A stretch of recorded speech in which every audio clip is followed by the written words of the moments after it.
യുഎസിലേക്കുള്ള ഇറക്കുമതിക്ക് ചുമത്തിയ പകരച്ചുങ്കത്തിൽ നിലപാട് മാറ്റി പ്രസിഡന്റ് ഡൊണാൾഡ് ട്രംപ്. തീരുമാനം 90 ദിവസത്തേക്ക് മരവിപ്പിച്ചു. താരിഫ് വർധന പ്രാബല്യത്തിൽ വന്ന് 24 മണിക്കൂറിനകമാണ് അപ്രതീക്ഷിത പ്രഖ്യാപനം ഉണ്ടായത്. അതേസമയം ചൈനയ്ക്കെതിരായ താരിഫ് 120% ഉയർത്തുകയും ചെയ്തു. I did a 90-day pause for the people that didn't retaliate because I told them if you retaliate, we're going to double it. And that's what I did with China because they did retaliate. India ഉൾപ്പെടെ 80-ലധികം രാജ്യങ്ങളിൽ പകരച്ചുങ്കം പ്രാബല്യത്തിൽ വന്നതിന് പിന്നാലെ അപ്രതീക്ഷിതമായാണ് tariff വർധന 90 ദിവസത്തേക്ക് മരവിപ്പിച്ചുകൊണ്ടുള്ള ട്രംപിന്റെ U-turn പ്രഖ്യാപനമുണ്ടായത്. ഈ ഇളവ് ചൈനയ്ക്ക് ബാധകമല്ലെന്നും തിരിച്ചടിക്കുള്ള ശിക്ഷയായി ചൈനയ്ക്ക് മേലുള്ള 104% തീരുവ 125% ഉയർത്തുകയാണെന്നും ട്രംപ് പ്രഖ്യാപിച്ചു. അനധികൃത കുടിയേറ്റവും ഫെന്റനൈൽ വ്യാപനവും തടയാനെന്ന പേരിൽ കാനഡയ്ക്കും മെക്സിക്കോയ്ക്കും മേൽ ഏർപ്പെടുത്തിയ 25% താരിഫുകൾക്കും ഇപ്പോഴത്തെ ഇളവ് ലഭിക്കില്ല.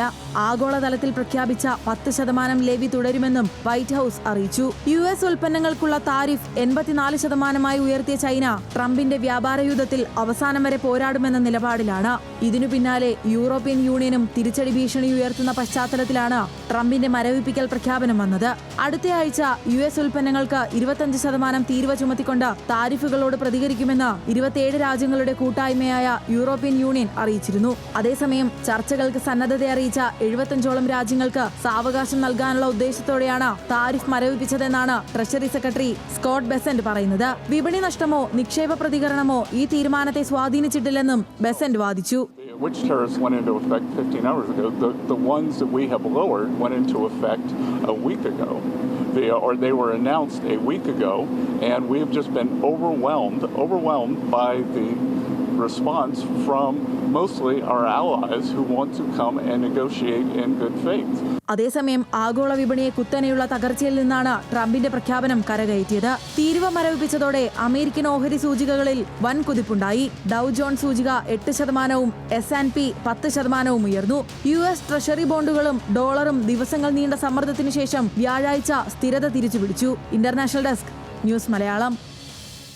റഫാൽ യുദ്ധവിമാനങ്ങൾക്കായി 63,000 കോടിയുടെ കരാർ ഒപ്പിടാനൊരുങ്ങുകയാണ് ഇന്ത്യ. നാവികസേനയുടെ കരുത്ത് ഇരട്ടിപ്പിക്കാനുള്ള ഈ നീക്കം ഇന്ത്യൻ ഉൾക്കടലിലെ ചൈനീസ് ഭീഷണിക്കെതിരായ മുന്നൊരുക്കമായാണ് കണക്കാക്കപ്പെടുന്നത്. ഇന്ത്യൻ മഹാസമുദ്രത്തിൽ ചൈന സൈനിക സാന്നിധ്യം ഉറപ്പിക്കുന്ന കാലം വിദൂരമല്ലെന്നും ഇന്ത്യക്ക് അതിനെ നേരിടാനാകുമെന്നും നാവികസേന മുൻ മേധാവി അഡ്മിറൽ അരുൺ പ്രകാശ് പറഞ്ഞു.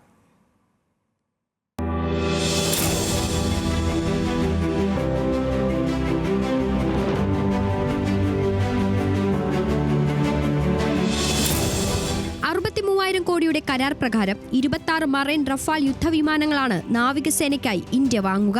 യുദ്ധവാഹിനി കപ്പലായ INS വിക്രാന്തിലായിരിക്കും വിമാനങ്ങൾ വിന്യസിക്കുകയെന്നാണ് റിപ്പോർട്ട്. നിലവിൽ ഇന്ത്യൻ മഹാസമുദ്രത്തിൽ വിന്യസിച്ചിട്ടുള്ള റഷ്യൻ നിർമ്മിത MiG-29 യുദ്ധവിമാനങ്ങൾക്ക് പകരമായി റഫാൽ വിമാനങ്ങൾ എത്തിക്കാനാണ് ഇന്ത്യയുടെ ലക്ഷ്യം. MiG-29നേക്കാൾ ആധുനികവും ആക്രമണശേഷിയുള്ളതുമായ റഫാൽ വിമാനങ്ങൾ ഇന്ത്യൻ നാവികസേനയുടെ കരുത്ത് വർദ്ധിപ്പിക്കുമെന്ന് നാവികസേന മുൻ മേധാവി അഡ്മിറൽ അരുൺ പ്രകാശ് പറഞ്ഞു. ഇന്ത്യൻ മഹാസമുദ്രത്തിൽ വർദ്ധിച്ചുവരുന്ന ചൈനയുടെ ഭീഷണിയെ മുന്നിൽ കണ്ടാണ് ഇന്ത്യയുടെ ഒരുക്കങ്ങളെന്നാണ് റിപ്പോർട്ടുകൾ. നിലവിൽ 2 യുദ്ധവാഹിനി കപ്പലുകളാണ് ചൈനയ്ക്കുള്ളത്. അവയേക്കാൾ ശക്തവും നൂതനവുമായ ഫുജിയാൻ യുദ്ധവാഹിനി പരീക്ഷണ ഘട്ടത്തിലാണുള്ളത്. ഇതിനു പുറമെ 4ാമതായി ആണവശേഷിയുള്ള മറ്റൊരു ഫുജിയാൻ യുദ്ധവാഹിനി വികസിപ്പിക്കാനും ചൈന പദ്ധതിയിടുന്നതായി US പ്രതിരോധ മന്ത്രാലയം റിപ്പോർട്ട് ചെയ്തിട്ടുണ്ട്. ഇവ സജ്ജമാകുന്നതോടെ ചൈനയുടെ യുദ്ധവിമാനങ്ങൾ ഇന്ത്യൻ സമുദ്രത്തിൽ ശക്തി വർദ്ധിപ്പിക്കാൻ ശ്രമിക്കും. പാകിസ്ഥാനിലെ ഗാദ്വർ തുറമുഖത്ത് സ്ഥാപിച്ച സൈനിക താവളത്തിലൂടെ ഇന്ത്യയുടെ സമുദ്രാതിർത്തിയിൽ വ്യക്തമായ പിന്തുണയാണ് ചൈന ഉറപ്പിച്ചിരിക്കുന്നത്. ഈ സാഹചര്യത്തിലാണ് ഇന്ത്യൻ സമുദ്രത്തിൽ വ്യോമമേധാവിത്വം ഉറപ്പിക്കാൻ ശേഷി നൽകുന്ന റഫാൽ വിമാനങ്ങളെ ഇന്ത്യ സ്വന്തമാക്കുന്നത്. 22 സിംഗിൾ സീറ്റ് റഫാൽ M യുദ്ധവിമാനങ്ങളും